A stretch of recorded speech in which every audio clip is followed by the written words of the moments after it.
How bad do you want this goal? Today I'm gonna be sharing with you my practical guide on how to take those New Year's resolutions and actually turn them into daily accomplishments. That's right, I said daily. So grab your pen, grab your paper, and let's get started. If you're new to the channel, my name is Ashley and I'm a former TV news reporter, actress, and entrepreneur. And I'm obsessed with living your best life, pushing yourself to step out of your comfort zone, step into the person that you were born to be. But with that comes real practical day-to-day action steps. And I feel like people forget this all the time. I love this. I've also coached a number of actors and business people for probably 7 years now. And it's so exciting for me to see my clients' growth. If you're interested in working with me after you watch this video and having a coach that will really light a fire under your butt and help you accomplish your dreams, help you think outside the box and break barriers that might be in your head and keep you accountable, then I am actually doing a special little offer just for you guys. I'm offering to do private coaching with me this year. This is first come, first serve. I never do this. I have very limited time in my schedule, but I've been asked this for so long to bring this back, so I am. If you're interested, go ahead and email me. I can't believe I just did that. People have been asking me for that for years. So before we dive into the future, we have to take a look at our past. That's right. How did you feel about this past year? Did you have a list of your New Year's resolutions? Did you look at it often? I want you to really assess how you did in each of your categories and why you think you potentially didn't reach your goals, why you did reach your goals, were your goals too small, what was your plan of attack on your goals. Give an honest assessment, and I want you to also write down how you felt about it. How'd you feel about that process? How'd you feel about your year? Do you feel good? Do you feel like you're building trust and momentum within yourself to keep this up for this next year? Do you feel like you lost trust with yourself?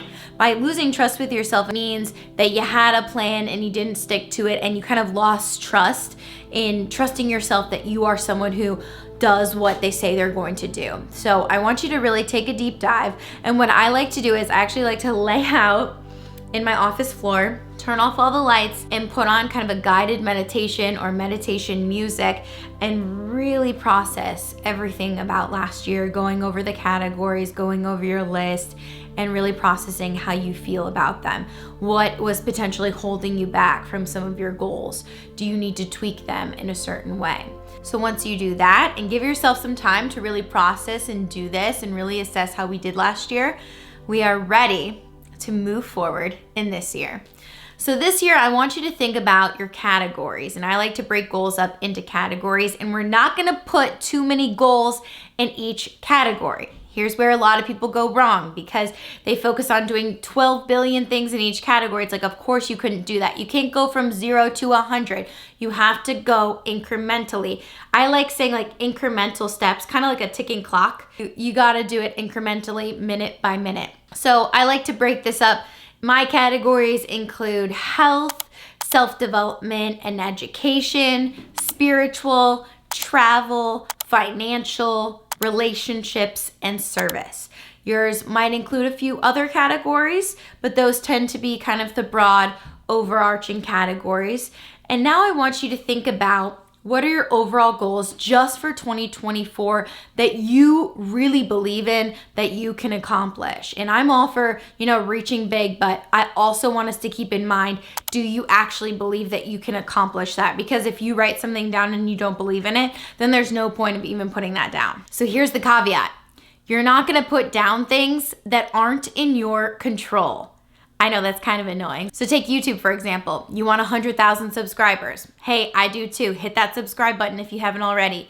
I cannot control if I get 100,000 subscribers. However, what I can control is already taking on the qualities of someone who has 100,000 subscribers, interviewing people who have 100,000 plus subscribers, getting a coach to help me maximize my opportunities for SEO improvement, thumbnail improvement, everything. This is just an example for you.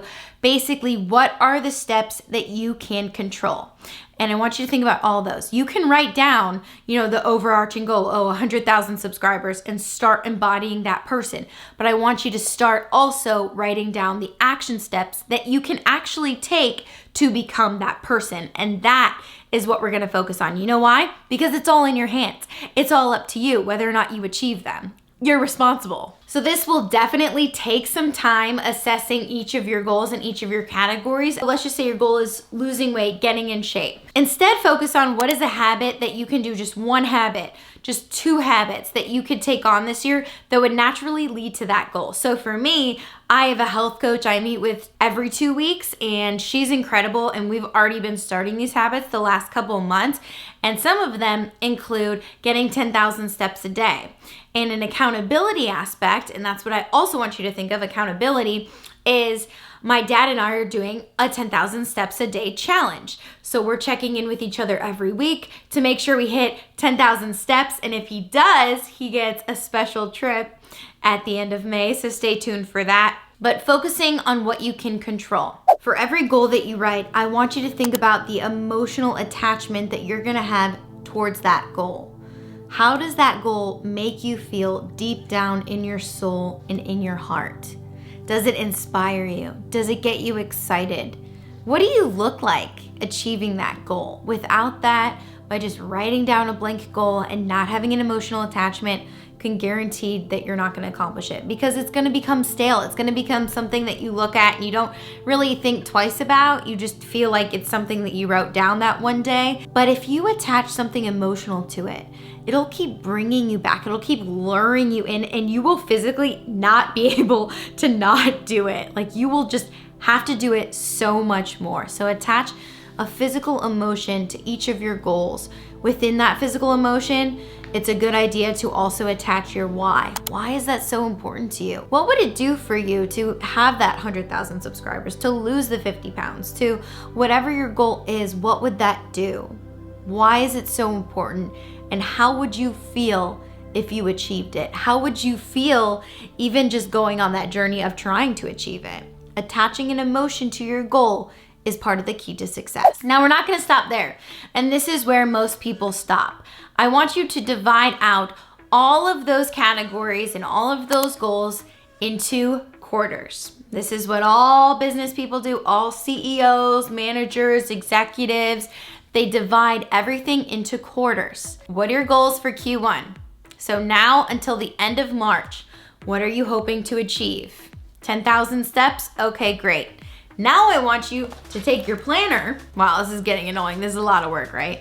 When I was working with someone this weekend, they were like, oh, I actually have to do this. I'm like, how bad do you want this goal? Like, if you say you want it, you have to do it.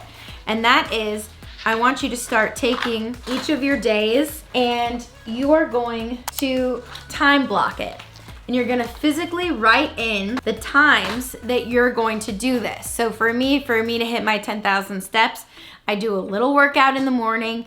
I walk for at least 30 minutes during lunch. And if I haven't hit my 10,000 steps yet, I'll do a workout and take my dog on a long walk at night. It's very simple, it's very structured. There's a reason why we all thrived as students, or most children just thrive in a structured environment.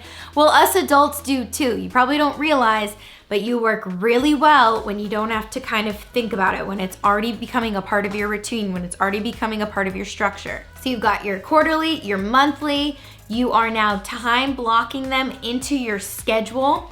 And I want you to start setting up deadlines for certain things that you want to achieve. So when are things due?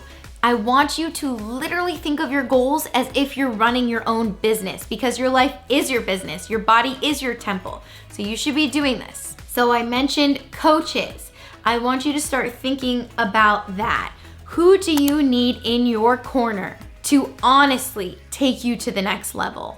What is stopping you that you do not have the knowledge, that you do not have the time to continue to figure out? What are you continuing to spin your wheels on that you know in your heart, man, I would just save so much time, so much energy, so much money in the long run if I just hired a coach? I want you to strongly consider that. And if you are thinking of hiring a coach, I want you to start researching coaches right now and have on your list to reach out to that coach at least this week. Lastly is accountability. This is key, my friends.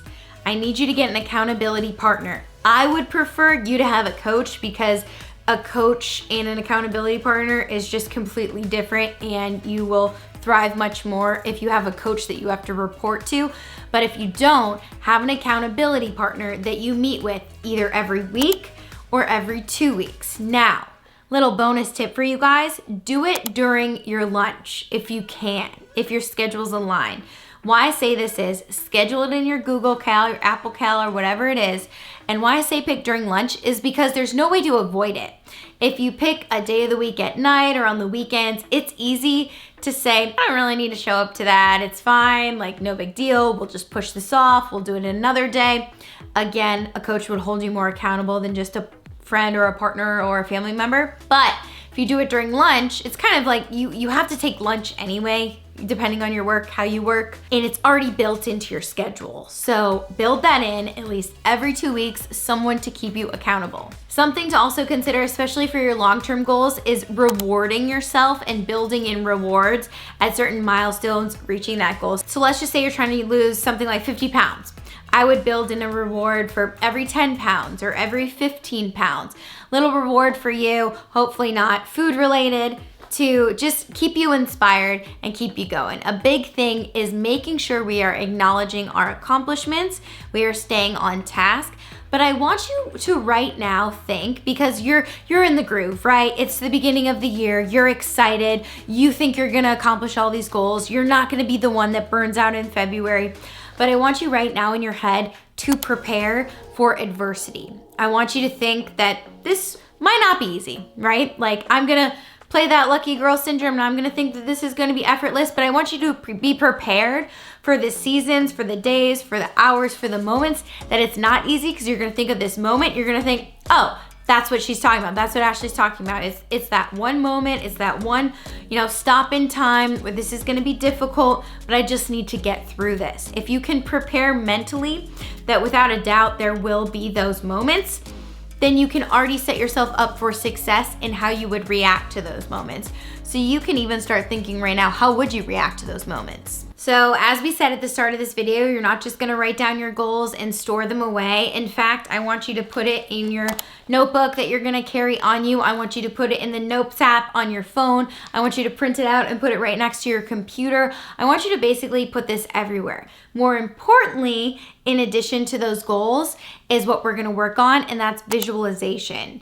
And it's really, really important for us to visualize, and that includes the mind, the body, the soul, us accomplishing those goals, becoming that person that can take on that identity of building that trust. In order to do that, I highly suggest making a vision board. And if you want to see what that's all about, that's in my next video. Go ahead and hit that subscribe button, guys. We're just getting started, 2024. Let's go, babies. I love you guys so much. I hope this video was helpful. Let me know in the comments below, what are your 2 top priorities this year that you want us to help you stay accountable with?